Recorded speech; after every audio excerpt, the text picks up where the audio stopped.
So Realme X7, Realme X7 Pro ரெண்டு ஃபோன்ஸுமே launch ஆயிடுச்சு. So இன்றைக்கி நம்ம வந்து Realme X7 அந்த ஒரு ஃபோனோட ஒரு ஓவர்வியூ பார்க்க போகிறோம். ஸோ நான் ரெண்டு ஃபோனையும் ஒரே வீடியோவில் முடிச்சிடலாம் தான் பிளான் பண்ணியிருந்தேன். பட் ஒரு சப்ஸ்கிரைபர் ஒன்றா போடுங்கிற மாதிரி சொல்லியிருந்தார். அப்புறம் நானும் யோசிச்சேன் உங்களுக்கும் ஈஸியாக இருக்கும் கண்டுபிடிக்கிறதுக்கு ஒரு வீடியோவை. ஸோ இன்றைக்கி நம்ம வந்து Realme X7 பார்க்க போகிறோம். X7 Pro பற்றி அடுத்த வீடியோவில் பார்ப்போம். ஸோ இது வெறும் ஓவர்வியூ தான், அன்பாக்சிங் எல்லாம் ஒன்றும் கிடையாது. பட் பாக்ஸில் எப்படி இருக்குன்னு நான் சொல்கிறேன்.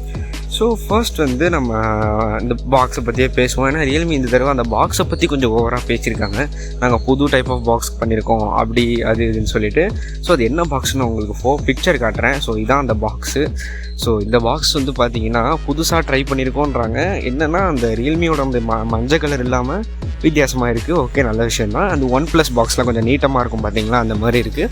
ஸோ இதான் வந்து ரியல்மி வந்து பாக்ஸ் பற்றி சொன்னது. ஸோ இப்போ நம்ம வந்து Realme X7 டிவைஸ் பற்றி பார்ப்போம். இந்த டிவைஸில் பார்த்தீங்கன்னா ஃபர்ஸ்ட் இன்டர்னல்ஸ்லேருந்தே நம்ம ஸ்டார்ட் பண்ணுவோம். MediaTekோட Dimensity 800U ப்ராசஸரை கொடுத்துருக்காங்க. ஸோ இந்த ப்ராசஸர் எப்படி அப்படின்னு பார்த்தீங்கன்னா, இவங்க ஃப்ளிப்கார்ட்டில் அட்வர்டைஸ் பண்ணும்போது இதோட AnTuTu ஸ்கோர் 3,30,000 சொல்லியிருந்தாங்க. பட் லான்ச் ஈவெண்ட் அப்போ 3,46,000 சொல்கிறாங்க. ஸோ அவங்க ஃபஸ்ட்டு சொன்னதுக்கும் இப்போ சொல்கிறதுக்கும் பார்த்தீங்கன்னா, ஃபஸ்ட்டு என்னமோ Snapdragon 750G விட கம்மியாக பெர்ஃபார்ம் பண்ணும் அப்படின்ற மாதிரி சொல்லிட்டு இப்போ 765G அளவுக்கு பெர்ஃபார்ம் பண்ணும் அப்படின்ற மாதிரி சொல்கிறாங்க. பட் சிம்பிளாக சொல்லலாம், குழப்பமே வேணாம். இந்த Snapdragon 750G 765G இதெல்லாம் எந்த அளவுக்கு பெர்ஃபார்மன்ஸ் பண்ணுதோ அதே பெர்ஃபார்மன்ஸ் தான் இருக்கும். அதாவது உங்கள் current smart phone for example இப்போ ஒரு Realme 7 Pro இல்லாட்டி ஒரு Poco X3 இருந்துச்சுன்னா அதை விட கண்டிப்பாக ஒரு 30% எக்ஸ்ட்ரா பெர்ஃபார்மன்ஸ் இதில் இருக்கும். ஸோ ஒரு ஃப்ளாக்ஷிப் லெவல்னு சொல்ல முடியாது. பட் உங்களுக்கு கொடுக்குற ப்ரைஸுக்கு வர்த்தான பெர்ஃபார்மன்ஸான்னு கேட்டிங்கன்னா கண்டிப்பாக. பிகாஸ் இந்த ஃபோனோட ப்ரைஸ் வந்து 20,000 லான்ச் பண்ணியிருக்காங்க. ஸோ இன்றைக்கி தேதிக்கு 20,000 கிடைக்கக்கூடிய ஃபோன்ஸில் பார்த்தீங்கன்னா உங்களுக்கு மேக்ஸிமம் Snapdragon 720G 730G தான் இருக்குது. 750G வேணும்னா நீங்கள் ஒரு 21K வரைக்கும் போகணும். ஸோ இந்த ப்ரைஸில் அச்சீவபுளாக இவ்வளோ பெர்ஃபார்மன்ஸ் கொடுக்கக்கூடிய ஒரே ப்ராசஸர் இதுதான். ஸோ யூஸ் பண்ணியிருக்க ரேம்லாம் பார்த்தீங்கன்னா LPDDR4X ரேம், அப்புறம் ஸ்டோரேஜ் வந்து UFS 2.1 தான் யூஸ் பண்ணியிருக்காங்க. ஸோ இது வந்து ஒத்துக்கலாம், பிகாஸ் இந்த ப்ரைஸில் உள்ள எல்லாமே தான் யூஸ் பண்ணுறாங்க. ஸோ அது ஒன்றும் குறை சொல்கிற மாதிரி இல்லை. ஸோ இப்போ நம்ம இன்டர்னல்ஸ் பார்த்துட்டோம். நல்ல ஒரு பவர் பேக்டான இன்டர்னல் தான். கேமிங்காக இருக்கட்டும், CPU ஒர்க் ஃபோர்ஸாக இருக்கட்டும், எல்லாமே கண்டிப்பாக நல்லாயிருக்கும். ஸோ இன்டர்னல்ஸ் நல்ல ஒரு பவர் பஞ்சியான இன்டர்னல்ஸ் தான். குவால்காமுக்கு போயிருக்கலாம், பட் அவங்க இந்த ப்ரைஸை அச்சீவ் பண்ணதுக்கு காரணம் MediaTek தான் அப்படின்னும் போது பரவாயில்ல. ஸோ இப்போ நம்ம வந்து நெக்ஸ்ட் வந்து டிஸ்பிளேக்கு போவோம். டிஸ்பிளே பார்த்திங்கன்னா வந்து இங்கே கிட்டத்தட்ட ஒரு 6.45 இன்ச் சைஸில் ஒரு சூப்பர் AMOLED டிஸ்பிளே கொடுத்துருக்காங்க சாம்சங்கோடது. இது பார்த்தீங்கன்னா ரெஃப்ரெஷ் ரேட் வந்து 60 Hz தான். ரியல்மி வந்து இங்கே ஒரு டிஃப்ரெண்ட்டான ஆடியன்ஸை டார்கெட் பண்ணுறாங்க. ஃபார் எக்ஸாம்பிள் இதே ப்ரைஸில் MI 10i ஒரு ஃபோன் இருக்குது. அவங்க வந்து 120 Hzக்கான LCD பேனல் நமக்கு தராங்க. ஸோ ரெண்டு வகையான பீப்புள் இருப்பாங்க. ஒருத்தவங்க வந்து எனக்கு ஹை ரிஃப்ரெஷ் ரேட் கேம்ஸ் விளையாடணும், அதுவும் இல்லாமல் எனக்கு ஹை ரிஃப்ரெஷ் ரேட்டுன்றது ரொம்ப பிடிக்கும், எல்லாமே ரொம்ப ஸ்மூத்தாக இருக்கும், அது எனக்கு ரொம்பவே வேணும் அப்படின்னு நினைக்கிறவங்க ஒரு பேர் இருப்பாங்க. சில பேர் பார்த்திங்கன்னா ஹை ரிஃப்ரெஷ் ரேட்லாம் பரவாயில்ல, நல்ல விஷயந்தான். பட் AMOLED டிஸ்பிளேன்றது எனக்கு இன்னும் பிடிக்கும், எனக்கு 60 Hzவே இருந்தாலும் AMOLED இருந்தால் நல்லாயிருக்கும் அப்படின்ற மாதிரி சில பேருக்கு தோணும். ஸோ இவங்களும் 120 Hz LCDயே கொடுத்துட்டா மார்க்கெட்டில் வந்து அப்பேற்பட்ட அந்த AMOLED ஃபேன்ஸுக்கு ஒரு ஆப்ஷன் இல்லாமல் போய்டுன்றதுக்காக ரியல்மி ஆப்ஷனை கொடுக்குறாங்க. ஸோ இது பரவாயில்ல, ஒரு பிராண்டு ஒரு பண்ணி எல்லா ஆப்ஷனையும் கொடுக்குறது ஒரு நல்ல விஷயம் தான் நான் பார்த்து. ஸோ உங்களுக்கு ஒரு ஹை ரிஃப்ரெஷ் ரேட் வேணும், அது இந்த டைப் ஆஃப் பர்ஃபார்மன்ஸ் வேணும்னா இந்த ஃபோன் உங்களுக்கு இல்லை. நீங்கள் MI 10i கன்சிடர் பண்ணணும், ஜஸ்ட் 1K எக்ஸ்ட்ரா போடணும். பட் இந்த ஃபோனில் உள்ள டிஸ்பிளே பார்த்தீங்கன்னா அஃப்கோர்ஸ் இட்ஸ் சாம்சங் டிஸ்பிளே. அதுவும் வந்து ரிவ்யூஸ் படி பார்க்கும்போது உண்மையாகவே நல்லா இருக்குது, தரமாக இருக்குன்னு தான் சொல்கிறாங்க. பிகாஸ் AMOLED அஃப்கோர்ஸ் நல்ல ஒரு கலர் கான்ட்ராஸ்ட் எல்லாமே தரும். அதே மாதிரி பிளாக்ஸ் எல்லாம் ரொம்ப டீப்பாக இருக்கும். ஒரு மீடியா வாட்சிங் எக்ஸ்பீரியன்ஸுக்கு ஒரு AMOLED டிஸ்பிளே எப்போவுமே பெட்டராக தான் இருக்கும். ஸோ இப்போ வந்து நம்ம டிஸ்பிளே பார்த்தாச்சு, இன்டர்னல்ஸ் பார்த்தாச்சு. மூணாவது வந்து நம்ம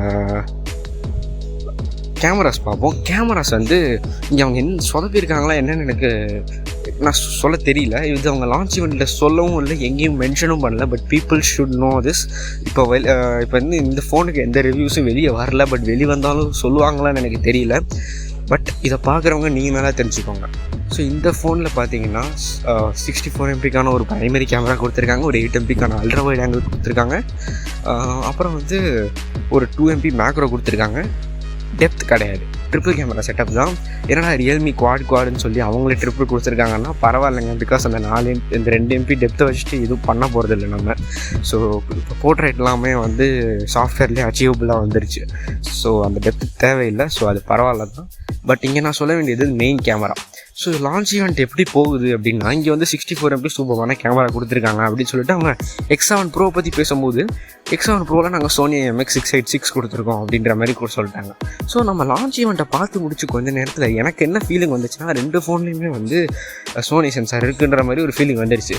பிகாஸ் Realme 7 Pro லான்ச் அப்போவே சொல்லிட்டாங்க, நாங்கள் இனிமேல் யூஸ் பண்ணுறது எல்லாத்துலேயுமே இந்த செகண்ட் ஜென்ரேஷன் சோனி சென்சார் தான் யூஸ் பண்ணுவோம் அப்படின்ற மாதிரி. பட் இந்த ஃபோனில் சாம்சங்கோட புதுசாக ரிலீஸ் ஆகிருக்க GW3 சென்சார் யூஸ் பண்ணியிருக்காங்க.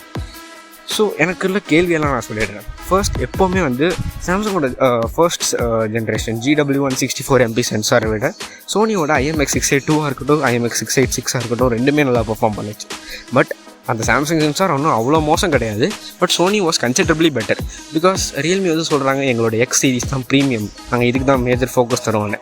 ஸோ அவங்களோட 7 Proலேயே சோனி இருக்கும்போது X சீரிஸில் ஏன் சோனி தரல அப்படின்ற மாதிரி எனக்கு ஃபர்ஸ்ட் கொஸ்டின். செகண்ட், இது இவங்க இத்தனை நாள் யூஸ் பண்ணிகிட்டு இருந்த ஃபர்ஸ்ட் ஜென்ரேஷன் சாம்சங் சென்சார் கூட கிடையாது.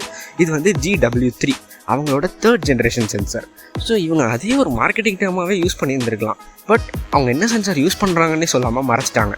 ஸோ கேள்விங்க என்னென்னா, ஒருவேளை இந்த 3rd ஜென்ரேஷன் சென்சாரும் அந்த அளவுக்கு நல்லா இருக்காதோ அப்படின்ற மாதிரி. ஸோ எனக்கு இந்த டவுட் ரொம்பவே இருக்குது. ஸோ இந்த கேமரா பற்றி என்னால் எந்த கமெண்ட்ஸும் கொடுக்க முடியல. பட் கூடிய சீக்கிரம் இந்த கேமரா பற்றி என்னால் என்ன இன்ஃபர்மேஷன் தெரியுமோ எல்லாத்தையும் கண்டுபிடிச்சி ஒரு கேமரா சாம்பிள் எல்லாமே என்னால் முடிஞ்ச அளவுக்கு எடுக்க முடிஞ்சா எடுத்து உங்களுக்கு அதை பற்றி ஒரு வீடியோ போட நான் முடிஞ்ச அளவுக்கு ட்ரை பண்ணுறேன். பிகாஸ் இது ரொம்ப கன்ஃபியூசிங்கான கேமராவாக இருக்குது. ஸ்பெசிஃபிகேஷன்ஸ் பார்த்தீங்கன்னா, ஸோ இந்த பாட்டு உங்களுக்கு தேவையில்லை நினச்சிங்கன்னா நீங்கள் ஸ்கிப் பண்ணிடலாம். பட் இதை பற்றி தெரிஞ்சுக்கிறவங்களுக்கு நான் சொல்கிறேன். கேமரா ஸ்பெசிஃபிகேஷன்ஸ் படி இந்த GW3 அதாவது இந்த 3rd ஜென் சாம்சங் சென்சாருக்கும் இந்த ப்ரைஸில் உள்ள சோனி சென்சார்ஸ்க்கும் ஃபர்ஸ்ட் ஜென் சாம்சங் முன்னாடி கொடுத்துட்டு இருந்த 64 MP சென்சாருக்கும் என்ன வித்தியாசம் அப்படின்னா, இந்த சென்சாரோட சைஸ் வந்து ஒரு 48 MP சென்சார் அளவுக்கு தான் இருக்கும். அதாவது ரொம்ப சின்னதாக இருக்கும். ஆனால் ஒரு 64 MP ஃபோட்டோவை தரும். இது எப்படி அச்சீவ் பண்ணுறாங்கன்னா, ஒரு ரெகுலரான 64 MP சென்சாரில் பிக்சல் சைஸ் வந்து 0.8 மைக்ரோமீட்டர் தான் இருக்கும். ஸோ இங்கே பார்த்தீங்கன்னா 0.7 மைக்ரோமீட்டர் தான் இருக்குது. ஸோ இவ்வளோ சின்ன பிக்சல்ஸ். ஸோ பிக்சல் சைஸ் பெருசாக இருந்தால் தான் ஃபர்ஸ்ட் ஆஃப் ஆல் ஃபோட்டோஸ் நல்லாயிருக்கும். ஸோ ஃபர்ஸ்ட் ஜென்ரேஷன்லேயே பிக்சல் சைஸ் பெருசாக இருக்குது. 3rd ஜென்ரேஷனில் சரி இந்த கேமரா பம்பெல்லாம் குறைக்கணும்னு சொல்லிட்டு சென்சாரை குட்டியாக்கியிருக்கீங்க, நல்ல விஷயந்தான். பட் 3rd ஜென்ரேஷன்னு சொல்லி பிக்சல் சைஸ் கம்மியாக இருக்குது. ஸோ ஒருவேளை ஃபர்ஸ்ட் ஜென்ரேஷன் 3rd ஜென்ரேஷனை விட நல்லா ஃபோட்டோ எடுத்துருமோ அப்படின்ற டவுட் கண்டிப்பாக இருக்குது. அதனால தான் ரியல்மி இதை பெருசாக மார்க்கெட்டிங் பண்ணல அப்படின்ற மாதிரியும் எனக்கு ஒரு பெரிய டவுட் இருக்குது. ஸோ இது முடிஞ்ச அளவுக்கு சீக்கிரமாக கிளாரிஃபை பண்ணிவிட்டு உங்கள்கிட்ட வந்து சேர்க்குறேன். ஸோ இப்போதைக்கு கேமரா பற்றி என்னால் பெருசாக அது பேச முடியாது. பட் ஒரு இன்சைட் வேணும்னா ஃபர்ஸ்ட் ஜென்ரேஷன் சாம்சங் சென்சார் நல்லா பெர்ஃபார்ம் பண்ணிச்சு. பட் நீங்கள் கேமரா ஓரியன்ட் பர்சன், எனக்கு பெர்ஃபார்மன்ஸ்லாம் வேணாம்னு நினச்சிங்கன்னா இந்த ப்ரைஸில் Realme 7 Pro இல்லாட்டி இந்த ப்ரைஸில் உள்ள மற்ற நிறையா ஃபோன்ஸ் பார்த்தீங்கன்னா சோனி சென்சார் யூஸ் பண்ணுறாங்க.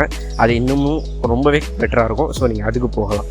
ஸோ இப்போ நம்ம கேமரா பற்றி பேசினோம். செல்ஃபி சைட் பார்த்தீங்கன்னா Realme பல காலமாக கொடுத்துட்ருக்க 16 MP சோனி IMX471 தான் கொடுத்துருக்காங்க. ஸோ அது ரொம்பவே ஒரு நல்ல ஒரு சென்சார் தான். அதை பற்றி சொல்கிறதுக்கு எதுவும் இல்லை, கண்டிப்பாக நல்லாயிருக்கும். ஸோ இப்போ நம்ம எல்லாமே மோஸ்ட்டாக பார்த்துட்டோம். இப்போ நம்ம பேட்டரி அண்ட் சார்ஜிங்க்கு வருவோம். பேட்டரி பார்த்தீங்கன்னா ஒரு 4300 mAh பேட்டரி கொடுத்துருக்காங்க. ஸோ இது வந்து இந்த காலத்தில் எல்லாமே 5000 6000 எக்ஸ்பெக்ட் பண்ணும்போது இவங்க 4300 கொடுத்தா எல்லாருக்கும் கொஞ்சம் கம்மின்னு தோணும். பட் ப்ராக்டிக்கலாக யோசிச்சா கம்மி இல்லை தாங்க. பிகாஸ் அவங்கவுங்க 5000 6000 கொடுக்குறவங்கலாம், சாம்சங் பற்றி நான் பேசலை, மற்ற பிராண்ட் சொல்கிறேன். 5000 6000 கொடுக்குறவங்கலாம் மோஸ்ட்டாக LCD டிஸ்பிளே யூஸ் பண்ணுவாங்க. அதுவும் மோஸ்ட்டாக அதில் ஹை ரெஃப்ரெஷ் ரேட்டும் இருக்கும்.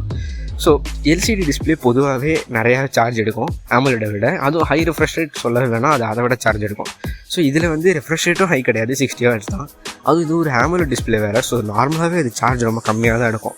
ஸோ 4300 நமக்கு ரொம்ப போதுமான அளவு இருந்தது தான் நான் சொல்லுவேன். கண்டிப்பாக ஒரு நாள் தாங்கிடும். ஸோ இங்கே பார்த்தீங்கன்னா சார்ஜிங் வந்து 50 வாட்க்கான சூப்பர் டாட் சார்ஜிங் சப்போர்ட் கொடுத்துருக்காங்க. பட் இங்கே Realme ஒரு காமெடியான ஒரு விஷயம் பண்ணுறாங்க. Realme கொஞ்ச நாள் முன்னாடி Realme தான் வந்து Realme 6i ஒரு ஃபோன் லான்ச்சில் வந்து என்ன பண்ணியிருந்தாங்கன்னா, இந்த ஃபோனுக்கு வந்து 30 வாட் சார்ஜிங் சப்போர்ட் இருக்குது. பட் நாங்கள் 20 வாட் சார்ஜர் தான் பாக்ஸில் தருவோம், நீங்கள் வேணும்னா 30 வாட் வாங்கிக்கலாம் அப்படின்னு சொல்லியிருந்தாங்க. ஸோ இது Realme மட்டும் இல்லை, எல்லா பிராண்டும் பண்ணுவாங்க. ஸோ இப்படி பண்ணால் சரி ஓகே, மார்க்கெட்டிங் காசுக்காக பண்ணுறாங்க, எல்லாம் ரைட். பட் இந்த தடவை என்ன பண்ணுறாங்க, இந்த ஃபோனுக்கு வந்து 50 வாட் சார்ஜிங் தான் சப்போர்ட்டு. பட் நாங்கள் பாக்ஸில் உங்களுக்கு 65 வாட் சார்ஜிங் தரோம் அப்படின்ற மாதிரி சொல்லியிருக்காங்க. ஸோ எதுக்காக வந்து 50 வாட் இந்த ஃபோனில் நீங்கள் 65 வாட்டில் சார்ஜர் வச்சு போட்டால் கூட இது 50 வாட்டில் தான் சார்ஜ் ஆகும். 65 வாட் சப்போர்ட்டே இல்லை.